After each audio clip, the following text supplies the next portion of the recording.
Brett Haas, and you're watching Out of the Fast We're Lane. here with Shane Andrews here at the 50th running of the Super Dirt Week here at Oswego. Currently under a rain delay, but so far so good. I mean, we can't really stop Mother Nature. She's kind of her own rule. It's her rules or no rules, but ultimately we're here at Super Dirt Week, and so far so good. So far so good. You know, it's been a good, safe event and everything. I think that's a product of this track, great track this year. Jeremy Corcoran has done a heck of a job putting a great service underneath the racers out there, and it's been an entertaining event. Obviously, as you mentioned, Brady, Mother Nature is just throwing us a bit of curveball, but hey, it wouldn't be Super Dirt Week without a little bit of precipitation, but we'll manage through. It's not the first time that we've had to deal with something like this. And track conditions this week, they seem like they've been really good. What's been your take on that? I think they've been exceptional. I think they've been fantastic. It's been racy. It's been very entertaining. Last night I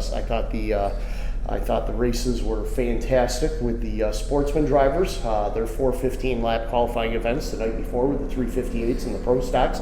Unfortunately, we didn't get to see the big blocks last night, but it'll be a different animal for them today when they get out on the track, definitely. And of course, the salute to the Troops 150 for the 358 modifieds and the pro stocks here today. So a lot of racing coming our way this Saturday. Absolutely. And looking at the event tonight, who's the favorite looking going into this? That's a good question.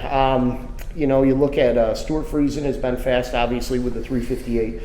Peter Britton has run very well in this event in the past, and Matt Williamson, Matt Shepard, Jimmy Phelps. I mean, really, it's anybody's race. It'll be interesting on how the strategies play out when they can come down pit road and take on some fuel, if they decide to take on some fuel. So, it's tough to say. I guess we'll have to look at the speed charts after practice to really get a good idea. Absolutely, and obviously we're here at Super Dirt Week. It's the 50th run, and I'm sure just getting to be the announcer, getting to call it, I'm sure it's got to be awful special. It is. Anytime I get to pick up the microphone and do a race, it's special, but this one's a little bit more special. We only get to do 50 years once.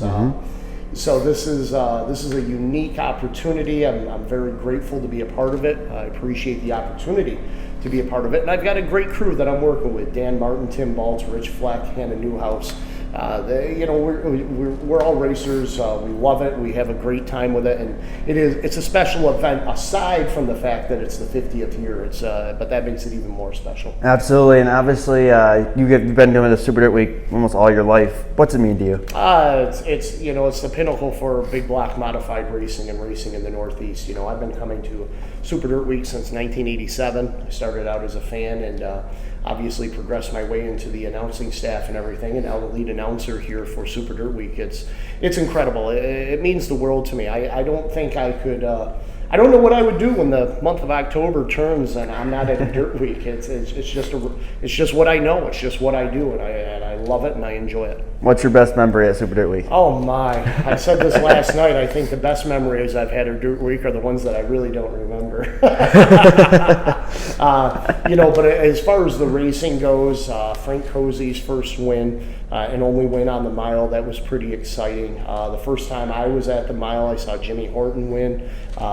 In '87 for Super Dirt Week. I'd been there prior to that, but that was my first Super Dirt Week. And there's been so many memories. I mean, good, bad, and different. But I just absolutely love it. I think every year makes a different memory. We create our own different memories each year. So someday I'll have to sit down and write them down. Absolutely. What's your favorite memory of Dirt Week? I've only been to a handful because I got introduced to Dirt Week in 2010. I was too young before that, my dad said, because he was a part of the ghetto. So. Oh, the ghetto! That was one of my favorite. They're here. The ghetto gigs here. They're just not as big, but they're here. It's not as big as what it used to be. Was. Yeah. And when I say some of my best memories are the ones I don't remember, that was compliments of the ghetto. Absolutely. My favorite memory. I think the year. What was it? Shoot, I don't even remember. It's been a while. I've done the mile a couple times. The year Rocky Warner won because the guy that won cheated and he got his second and ended up winning. I forgot when that was. Because I was 15.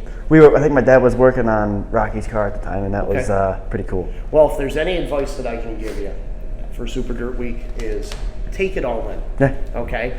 Don't engross yourself so much with work. Be a fan. Take it all in, because it is an experience in all facets, whether it's the racing, the nightlife, the vendors, whatever it is. Take the time to enjoy it. Just sit back and absorb it all, because again, we only do it once a year, but this year is the 50th, and we only get to do that once. Absolutely. Well, Shane, I appreciate you letting me come on up here and chat with you for a little bit. I know Mother Nature is not really in our favor at the moment, but we'll be racing momentarily, She'll and come around. should be fun. Thanks, buddy. Best of luck the rest of the All right, weekend. thanks, man. Stay safe.